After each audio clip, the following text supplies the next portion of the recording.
हाँ जी दोस्तों, तो आप सभी का स्वागत करता हूँ अपनी इस नई वीडियो में। मेरा नाम है मानवेंद्र कुमार और मैं रहता हूँ यूरोप के एक बेहद ही खूबसूरत से शहर प्राग में।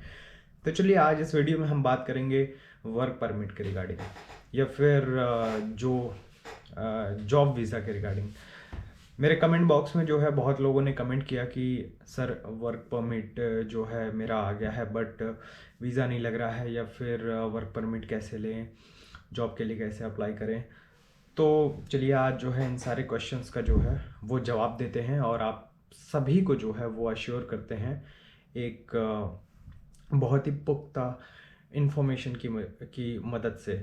ठीक है, तो सबसे इम्पॉर्टेंट चीज़ कि हमें ये पहले समझना ज़रूरी है कि अगर आप चेक रिपब्लिक में आ रहे हैं, मैं बेसिकली चेक रिपब्लिक की ही बात करूँगा, बट जो वर्क परमिट का जो रूल है वो सारे यूरोपियन कंट्री में सेम है, तो आप और सबसे भी रिलेट कर सकते हैं।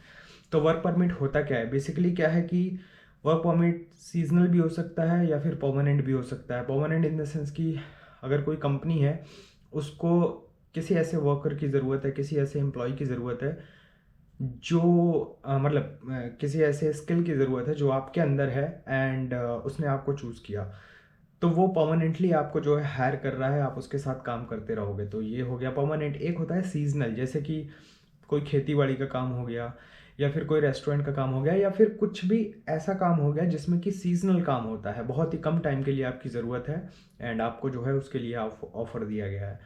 तो सीजनल और परमानेंट दो तरीके से हो सकता है ये।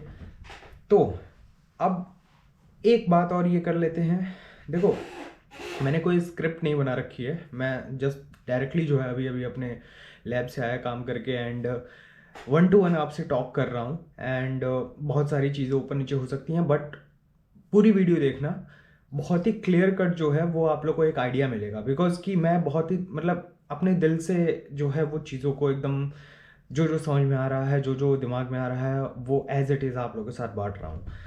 तो ठीक है, तो मेन चीज़ है कि जब आप यूरोप में आते हो तो फिर दो चीज़ें होती हैं आपके पास आने की, मतलब आप कैसे आ सकते हो, दो या तीन चीज़ें होती हैं।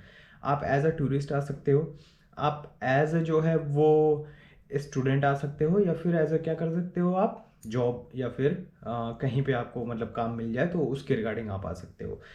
स्टूडेंट के रिगार्डिंग तो मैं बहुत सारी वीडियोस बनाता रहता हूँ। तो अब जॉब में जैसे बताया कि सीजनल और एक परमानेंट तरीके से आपका हो सकता है, लेकिन डिफरेंट होता है ये कैटेगरी में जो है, डिवाइड है, ये दो कैटेगरी में डिवाइड है ये जॉब वाली चीज़। पहली है वर्क परमिट, दूसरा है जॉब वीज़ा। दोनों का वीज़ा, चाहे आप स्टडी के लिए आओ, चाहे आप जॉब के लिए आओ, चाहे आप सीजनल वर्क के लिए आओ, इन तीनों चीज़ में आपको लेना पड़ता है लॉन्ग टर्म रेजिडेंस कार्ड, या फिर आपको लॉन्ग टर्म वीज़ा के लिए ही अप्लाई करना होता है। तो बात क्या है कि जो वर्क परमिट है, वर्क परमिट के लिए यहाँ का जो एम्प्लॉयर है, अच्छा एक मिनट मैं ना मिक्स कर रहा हूँ इसको, वो करते हैं, कैसे बताऊँ इसको बहुत ही सिंपल तरीके से। अच्छा चलो ठीक है, बात क्या है कि जैसे मान लो कि यहाँ पे कंपनी, पहले देख लेते हैं कि वर्क परमिट होता क्या है या फिर जॉब जो है वो किस तरीके से आपको मिलती है, किस तरीके से नहीं मिलती है, होता क्या है, मतलब ये जॉब वीज़ा क्या होता है, जॉब की कैटेगरी ये है क्या चीज़। तो मान लो कि यहाँ पे एक कंपनी है जिसको कि किसी एम्प्लॉयर की ज़रूरत है, और वो कंपनी जो है सबसे पहले प्रायोरिटी देगी अपने नेशनल्स को, जो यहाँ के सिटीजन हैं उनको पहले प्रायोरिटी देगी। देन अगर यहाँ पे नहीं मिलते हैं उसको एम्प्लॉय, तो फिर वो यूरोप में जो है वो जितने भी लोग अप्लाई किए होंगे उनको प्रायोरिटी देगी। उसके बाद जो है वो कंपनी, अगर उनको सुटेबल कैंडिडेट नहीं मिलता है, तो अगर आपने अप्लाई किया है उस काम के लिए या उस जॉब के लिए, तो वो आपको सेलेक्ट करेगी। सेलेक्ट करने के बाद सबसे इम्पोर्टेंट चीज़ कि उस एम्प्लॉयर को जो है, जो आपको स्पॉन्सर कर रहा है, जो आपको जॉब दे रहा है, उसको यूरोपियन यूनियन को जो है वो बताना पड़ेगा कि उसने ईयू जोन के बाहर जो है किसी एम्प्लॉय को क्यों हायर किया है। तो इसलिए ये बहुत मुश्किल होता है जब आप ईयू से बाहर बैठ करके, यूरोपियन यूनियन से बाहर बैठ करके, बेसिकली शेंगन एरिया से बाहर बैठ के शेंगन कंट्रीज़ में जो है वो आप जॉब पालो, क्योंकि बहुत ही डिफ़िकल्ट होता है, बहुत ही कड़े नियम हैं कि आप जो है वो बाहर के एम्प्लॉयज़ को जो है वो रोज़गार नहीं दे सकते हो, बिकॉज जितनी देना है यहीं पे दो। एंड अगर नहीं कोई ऑप्शन मिलता है तब आप जो है वो बाहर के लोगों को जो है वो एज अ एम्प्लॉय आप इनवाइट करो। तो मान लेते हैं कि आप जो है वो बेहद ही मेहनती इंसान हो, बहुत ही काबिल इंसान हो और आपको यहाँ पे जॉब मिल गई, ठीक है। अब जॉब मिल गई तो इसके बाद क्या होगा कि आपको जो आपका स्पॉन्सर है, जो आपका एम्प्लॉयर है, वो आपको ऑफर लेटर देगा। देन उसके बाद जो है सैलरी वगैरह सब कुछ जो है वो ऑफर लेटर में आपके लिखी होगी। तो प्रोसेस अब सेम हो गया। अब आपको जो है वो ऑफर लेटर मिल गया, देन उसके बाद आपका पासपोर्ट हो गया, पासपोर्ट साइज फोटो हो गया, देन आपको अपना हेल्थ इंश्योरेंस कराना है। अपने एम्प्लॉयर से पूछना है कि अगर वो हेल्थ इंश्योरेंस प्रोवाइड कर रहे हैं तो उनसे हेल्थ इंश्योरेंस ले लेना है। देन उसके बाद जो है आपके पास और क्या होता है, पुलिस क्लियरेंस सर्टिफिकेट हो गया। एंड इसके अलावा फाइनेंशियल मीन्स जो आपको शो करने होते हैं वीज़ा के दौरान, ये सारे डॉक्यूमेंट आपको प्रिपेयर करने हैं। फाइनेंशियल मीन में आपको एम्बेसी पे जा करके, वेबसाइट पे जाके ये चेक करना होगा। वैसे मेरे हिसाब से ये है कि आप जो है, जो आपकी सैलरी है, वो सैलरी वाला डॉक्यूमेंट जो है वो फाइनेंशियल मीन के तौर पे आप वो डॉक्यूमेंट प्रेजेंट कर सकते हो। अगर नहीं तो बैंक अकाउंट में जो है सिक्योर्ड अमाउंट अपना रखना, एंड साथ में सैलरी के जो पेपर्स हैं, जो ऑफर्ड सैलरी है, उसको भी आप लगा सकते हो। तो वीज़ा जो है वो आसानी से मतलब आपका प्रोसेस हो जाएगा, कहीं पे दिक्कत नहीं होगी। नहीं तो क्या पता रिजेक्शन आ जाए। तो एक बार पढ़ लेना कि फाइनेंशियल मीन वाले डॉक्यूमेंट। अब दूसरी चीज़ क्या है कि वर्क परमिट।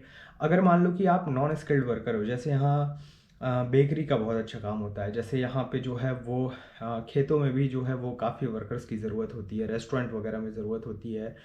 इसके अलावा जो है क्या पता म्यूनसिपैलिटी या फिर और भी जितने भी सेक्टर मुझे पता नहीं है, बट बहुत जगह नॉन स्किल्ड वर्कर्स की भी ज़रूरत होती है लोगों को, यहाँ पे लोगों की कमी होती है। तो अगर इस टाइप का काम अगर आपको मिलता है इस देश से बाहर बैठे बैठे, तो आपको क्या करना है, सेम प्रोसेस है कि आपको अपने एम्प्लॉयर से जो है वो अपना एम्प्लॉयमेंट जो कॉन्ट्रैक्ट है वो आप लोगों को लेना है। एंड देन उसके बाद जो है वो आपका एम्प्लॉयर जो है वो स्पेसिफाई करेगा यूरोपियन यूनियन को कि क्यों आपको लिया है। देन उसके बाद आप फिर से वही चीज़ कि अपना फोटोग्राफ हो गया, अपने फाइनेंशियल मीन और जितने भी डॉक्यूमेंट ने बताया कि क्या नाम है, पासपोर्ट वगैरह और पुलिस क्लियरेंस सर्टिफिकेट वगैरह, हेल्थ इंश्योरेंस वगैरह, ये सब। और दूसरी चीज़, हेल्थ इंश्योरेंस के रिगार्डिंग जो है अपने एम्प्लॉयर से हमेशा पूछ लो कि भैया आप प्रोवाइड करोगे, और प्लीज़ प्रोवाइड कर दो, बिकॉज बहुत महंगा होता है हेल्थ इंश्योरेंस। तो आपने ये सारे डॉक्यूमेंट लेकर के अपने एम्बेसी में जा करके सबमिट करना है और लॉन्ग टर्म वीज़ा के लिए अप्लाई करना है। तो आप स्टूडेंट हो या जॉब वाले हो या फिर सीजनल वर्कर हो, आपको लॉन्ग टर्म वीज़ा के लिए ही अप्लाई करना है। देन फ़ायदा क्या है कि स्टूडेंट के तौर पे अगर आप होते हो, तो जैसे चेक रिपब्लिक की बात करें तो यहाँ पे 5 साल अगर आप लगातार एज अ एम्प्लॉय काम करते हो तो आप रेजिडेंस परमिट के लिए एलिजिबल हो जाते हो। स्टूडेंट में क्या होता है कि आपका 2 साल 1 साल काउंट होता है, मतलब आधा काउंट होता है, ठीक है। अगर आपका जैसे मास्टर्स है, आप 2 साल की पढ़ाई यहाँ पे की है, तो आपका 1 साल काउंट होगा रेजिडेंस परमिट वाले ड्यूरेशन के टाइम में। एंड अगर आप एज अ एम्प्लॉय ही आ रहे हो, चाहे भले ही आप सीजनल आ रहे हो, क्या पता आप सीजनल आ रहे हो, चाहे 6 महीने का ही आपका कॉन्ट्रैक्ट है, बट आपको वीज़ा 1 साल का मिलेगा, ठीक है। 1 साल से कम का वीज़ा नहीं होता है लॉन्ग टर्म जो वीज़ा होता है। तो आप जो है उसको एक्सटेंड करा सकते हो, बट एज अ एम्प्लॉय जब आप काम करते हो, चाहे सीजनल चाहे आप जॉब पे आओ, तो आपका वो फुल टाइम काउंट होता है। मतलब कि अगर आपने 2 साल काम किया है तो आप, इसका मतलब कि 2 साल आपका काउंट होगा रेजिडेंस परमिट वाले ड्यूरेशन में। तो अगर आप 5 साल लगातार रह लेते हो तो आप परमानेंट रेजिडेंस के लिए अप्लाई कर सकते हो। और वही स्टूडेंट के तौर पे आपको 10 साल रहना पड़ेगा, तब जाके आप परमानेंट रेजिडेंस के लिए अप्लाई कर सकते हो। तो ये फ़ायदा होता है एम्प्लॉयमेंट में। एंड इसके अलावा जो है वो, और क्या बताऊँ मैं, और मेरे दिमाग में ये याद करने की कोशिश कर रहा हूँ। एक क्वेश्चन ये भी था कि वीज़ा मिल नहीं रहा है। यार देखो, इस समय वीज़ा का जो बैकलॉग है वो बहुत ज़्यादा हो गया है। बहुत, आप लोग देख ही रहे हो कि इंडिया में 2021 में जो है वो, नहीं 2022 में जो है 2.5 लाख लोगों ने इंडिया की जो है सिटीजनशिप छोड़ी है, नागरिकता छोड़ी है। मतलब इतने सारे लोग इंडिया से बाहर जा रहे हैं, इतने, मतलब हमारी जो है वो ह्यूमंगस पॉपुलेशन है पूरे वर्ल्ड में, नंबर 1 है हम। तो ऑब्वियसली जो है वो लोगों को परेशानी हो रही है वीज़ा लेने में, और दिन पे दिन ये चीज़ बढ़ती ही चली जाएगी, मुझे तो ऐसा लग रहा है। तो वेटिंग पीरियड बढ़ गया है, बट उसमें कोई कुछ नहीं कर सकता है, कुछ भी कोई नहीं कर सकता है। आप अगर एज अ वर्कर यानी वर्क परमिट पे आ रहे हो, या फिर जॉब के लिए भी वर्क परमिट ही होता है, तो इन दोनों केस में आ रहे हो तो आपका जो एम्प्लॉयर है, वो आपका एम्प्लॉयर आपकी कोई मदद नहीं कर सकता है। वो सिर्फ और सिर्फ आपको सारे डॉक्यूमेंट्स प्रोवाइड कर सकता है, ठीक है, ऑफर वगैरह, जॉब ऑफर वगैरह, सैलरी वगैरह, मतलब जितने भी, एकोमोडेशन सबसे इंपॉर्टेंट, एकोमोडेशन भी कंफर्म होनी चाहिए, वो भी आपका एम्प्लॉयर जो है आपको प्रोवाइड करे, नहीं तो आपको खुद से एकोमोडेशन यहाँ देख करके अपनी कंफर्म करनी होगी। एकोमोडेशन लेटर सबसे कंफर्म, सबसे ज़रूरी होता है। तो मेरे कहने का मतलब कि आपका एम्प्लॉयर जो है, या आपकी जो कंपनी है, या आपका जो भी इंस्टीट्यूशन कुछ भी है, जहाँ भी आपको जॉब या फिर आप काम करने के लिए आ रहे हैं, वो आपको सिर्फ डॉक्यूमेंट प्रोवाइड कर सकता है। वो किसी भी तरीके से आपके वीज़ा को जो है वो पुश नहीं कर सकता है, आपको आपके अपॉइंटमेंट लेने में आपकी हेल्प नहीं कर सकता है, ऐसा कुछ नहीं हो सकता है, ठीक है। तो इस मिथ से बाहर रहना कि कोई कंसल्टेंसी है या फिर कोई मतलब एजेंट्स वगैरह हैं वो कह रहे हैं कि जो है वो हमें पैसे दे दीजिए, या फिर ऐसा ऐसा हम करा देंगे, आपका जो है अपॉइंटमेंट लगा देंगे, आपकी कंपनी में हम बात करेंगे, फलाना फलाना, कुछ भी अगर ऐसी चीज़ें कही जा रही हैं, सिरे से उन चीज़ों को नकार दो। क्योंकि लास्ट में वीज़ा देने का अधिकार जो है वो सिर्फ और सिर्फ एम्बेसी के पास है। जो वहाँ पे एम्बेसडर बैठे हैं इस कंट्री के, उन्हीं के पास है। और उनका जो नॉर्मल प्रोसेस है वीज़ा अपॉइंटमेंट का, उसी के थ्रू आपको जाना होगा। अगर आप यूनिवर्सिटी में होते हो तो सिर्फ और सिर्फ इसी केस में यूनिवर्सिटी आपके अपॉइंटमेंट में हेल्प कर सकती है, बिकॉज कि यूनिवर्सिटी जो है उसको थोड़ा सा एक एक्सक्लूसिव जो है वो कैटेगरी में रखा गया है पढ़ाई लिखाई वाली चीज़ को, तो वो हेल्प कर सकती है। बट एज अ जॉब के तौर पे अगर आप आ रहे हो, एज अ वर्कर के तौर पे आ रहे हो, तो आपका एम्प्लॉयर आपकी कोई हेल्प नहीं कर सकता, आपकी कंपनी कोई हेल्प आपकी नहीं कर सकती है वीज़ा अपॉइंटमेंट में। तो इस मिथ में या फिर इस मतलब जहाँ से मैं आकर के जो है वो फंस मत जाना, ठीक है। और बस यही सारी चीज़ें हैं। तो बेस्ट ऑफ लक, ध्यान दो अपनी जो है वो डॉक्यूमेंट्स गैदर करो सबसे पहले, तो इसके बाद जो है जो नॉर्मल प्रोसेस है उसके थ्रू जो है अपना वीज़ा अप्लाई करो। इसके अलावा अगर मेरे से कोई हेल्प हो पाए, मतलब वर्बली जो है वो मैं आपको जितना असिस्ट कर पाऊँ उतना मैं असिस्ट करने की कोशिश करूँगा। आप मुझे से जो है वो क्वेश्चंस पूछ सकते हो।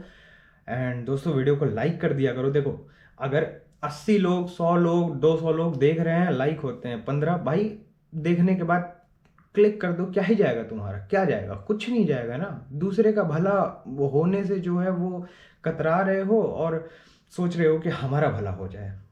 प्लीज़ लाइक कर दो एंड कुछ कमेंट भी कर दिया करो, शेयर कर दो, सब्सक्राइब कर दो चैनल को, और मिलते हैं नए वीडियो में। तब तक मुझे जो है वो इजाज़त दो। बहुत बहुत शुक्रिया, धन्यवाद, बाय बाय।